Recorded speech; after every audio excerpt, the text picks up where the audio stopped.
Hello sa inyo mga kasari, magandang hapon. May magandang usapin na naman tayo guys about sa ating sari-sari store at sa sari-sari store ng iba. Ito naman hindi naman masamang vlog mga kasari or basta hindi naman siya opinion ko lang to Kanina kasi magsasaing ako kaninang umaga. Wala na pala kaming bigas and wala na rin akong panindang bigas. Hindi ako naka-order nung Tuesday. So, lumabas ako, bumili ako sa ibang tindahan ng 1 kilo para lang may pangsaing kaninang umaga. So, nakakwentuhan ko yung isang tindera na hindi naman malayo sa amin, kumbaga kamag-anak. Nagkatanungan kami ng presyo, ng ganto, ng ganyan. At napansin niya na medyo mura yung paninda ko sa paninda niya. Again, sabi ko nga sa inyo mga kasari, kanya-kanya po tayo ng pagpepresyo sa ating mga paninda. Meron din naman, bago ko umalis, tinanong niya kung magkano yung Milo ko. Sabi ko yung Milo ko is 12. Sa kanya daw, 10 lang. So sabi ko halos 9 pesos na yung puhunan ng Milo. Sabi kong ganun sa kanya. Pero palayo na kasi ako nun. So ewan ko kung babaguhin niya yung presyo niya. So wala namang any bad na guys. Kung presyo niya, presyo ko. Pero sabi niya is dapat magkatulad daw kami ng presyo. Sa isip ko lang, kaya nga maraming bumibili dito sa tindahan ko is medyo mababa tayong magpresyo. Hindi naman yung as in palugi. Guys, kumbaga may tayo sa ibang tindahan. Kumbaga, ito yung lamang natin sa ibang tindahan na hindi naman sobrang baba Meron pa rin naman akong mga matataas talaga. Hindi ko lang alam kung bakit nasasabi ng na tulad sa sigarilyo. Sigarilyo niya, ang Marlboro niya is 12. Ang Marlboro ko 10 pesos pa din. So, choice ko yun na 10 pesos yung Marlboro ko kasi sa isang rim naman ng Marlboro ang puhunan is 1,760. Kung 10 mo pa rin siya ibebenta at naubos mo yung isang rim na yon, ang magiging benta mo is 2,000. So sa 2,000 ikaltas mo yung 1,760, meron ka pa ring 240 pesos na tubo sa isang rim. Kaya pasok pa rin po siya sa 10 pesos. So, 10 pesos pa rin yung bentahan ko. May explanation naman ako, 'di ba? SRP. So, sabi ko, yung Camel ko, yung mga JTI ko kako, SRP talaga ako. Kahit naman sentimo lang ang tubo doon, in-explain ko sa kanya, ay mabilis naman kako kasi nga mabilis sa tindahan. Tapos, tinanong din niya magkano yung soft drinks ko, yung mga sting ko. Sabi ko, 22 lang. Sabi kong ganyan, naghahang yung cellphone ko. Sabi ko, 22 lang. Sabi, ay, kaya pala walang masyadong bumibili sa akin. 22 lang sa'yo. Sa kanya daw kasi is 25. Parang gusto niya is, ang mangyari, 25 ko din. So, yun nga guys yung technique ko. Hindi ko naman alam yung presyo niya. Talagang, nung nagpresyo ko, 22 lang talaga. Sabi ko sa kanya, may 5 pesos na naman doon sa isang bote ng soft drinks, ng Sting or Cobra. So, sabi ko, okay na ako doon sa 22. Sabi niya kasi, 20% daw sa lahat ng items yung patong niya. Ako naman guys, kung ito 20% ko naman sa lahat ng items, sobrang laki naman nun. Meron din naman akong mga 20% dito, pero yun sa mga item, mga mangingilang items. So, hindi ko alam guys kung dapat ko bang siyang sundin na gayahin ko yung presyo niya para bumenta din sa kanya or i-maintain ko yung presyo ko. Syempre guys, yung gagawin ko, tindahan ko to, susundin ko kung ano yung gusto kong presyo. 'Di ba? Hindi naman sa pagiging sakim. Ito yung pamamalakad ko sa sari-sari store ko. Dito ako nakilala. May bibili lang guys. Amen. Ilan?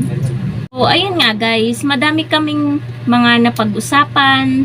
Inalam ang presyo ng ganon tulad sa Alfonso. Hindi ko alam yung presyo at all talaga ng Alfonso niya. So, ang presyo ko, akala ko, mataas pa yung presyo ko sa Alfonso. 310 guys, ang bentahan ko ng Alfonso. Nung nasabi ko yung presyo ko na 310, sa kanya daw 330. So, nire-respeto ko naman yung kanyang presyohan. And, ayun mga kasari, nagulat lang ako kasi nalaman ko yung presyo ng mga paninda niya. Merong mababa nga sa akin. Meron ding mataas sa akin, mababa sa kanya. Kaya nga sabi ko mga kasari, nag-iiba-iba talaga. And hindi ko din alam kung namimili ba siya sa Pure Gold kasi ako, halos ng mga paninda ko ay kay Pure Gold. Meron akong mga mangingilang ahente, mga sa Unilever, sa mantika, ganyan, sa bigas, sa alak, sa sigarilyo. Pero yung mga ganyan guys, yung mga grocery items na yan, ay kay Pure Gold yan. Alam ko kasi hindi sila kay Pure Gold namimili, alam ko sa palengke. Kaya ayun guys, talagang mangyayari na magkakaiba talaga kami ng pagpepresyo. Depende pa sa patong niya. Sabi niya 20% yung patong niya. Ako is nasa 15%, nasa ganon 10 to 15% ganyan. Pero hindi laging 10%, sobrang baba nun. Parang nasa saktuhan lang kasi yung pagpa-pricing ko guys. Meron pa nga mataas yung pricing ko eh. May mga nakakapansin pa na iba tulad niyan sa Milo. Pero alam ko talaga 12 na sa lahat ang Milo eh. Nagtataka ko 10 pa din sa kanya yung Milo. Sobrang piso na lang yung tubo niya. Parang lugi. Kasi kung mamimili sila at nagagasolina sila, hindi motor yung sasakyan nila. So mas mahal yung gasolina nila. Lugi talaga. Walang tutubuin.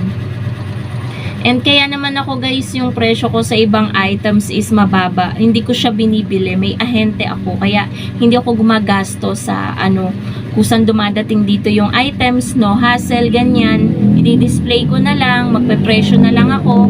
Kaya sa akin, pinag-iisipan ko guys, lalo na kapag hindi ko binili sa labas, kung magpa-price increase ba ako. Guys, sa popcorn na syrup, tsaka sa powder na syrup, tumaas siya pero nag-maintain pa rin ako sa ganong bentahan na 8 pesos ang powder na syrup, 7 pesos pa rin yung popcorn ko kasi nga ay yun po ay galing kay ahente.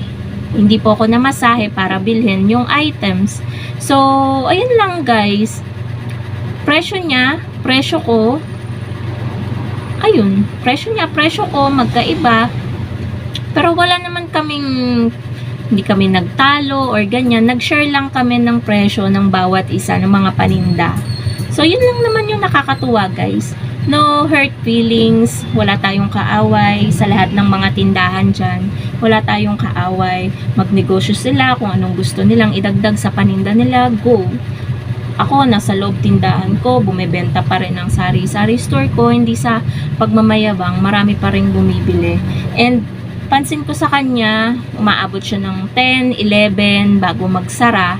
So, dun daw sila sa gabi nakakabenta. Sabi ko naman kako, sa araw naman ako nakakabenta, mga bandang alas 7, wala nang bumibili. So, yun guys yung naming dalawa. Sa gabi siya nakakabenta, kami sa araw nakakabenta. So, wala namang problema dun. Kahit na magkaiba yung presyo naming dalawa, hindi namin kailangan na magkatularan.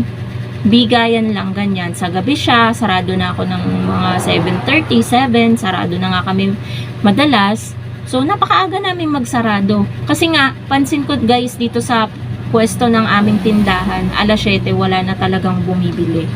And sa kanya naman, mga bandang alas 10, alas 11, 9:30, ganyan, bukas pa siya, dun sila nakakabenta.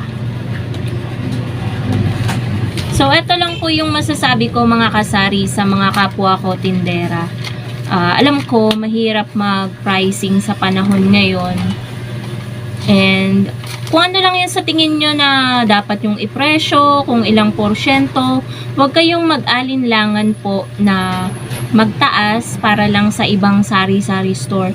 Magtaas kayo kung sa tingin nyo dapat kayong magtaas at meron kayong tutubuin. Kasi kaya nga po tayo nagtindahan, nagnegosyo is para po kumita at makatulong po sa atin. So yun po mga kasari ang ating vlog for today. Presyo mo, presyo ko, kanya-kanya tayo ng pagpepresyo sa ating tindahan. So, yun lang guys. Thank you so much for watching and happy selling po sa inyong lahat. Bye guys! Mag-aasikaso pa ako, magre-repack ako ng bigas dahil dumating po yung order natin kahapon na 2 sakong bigas.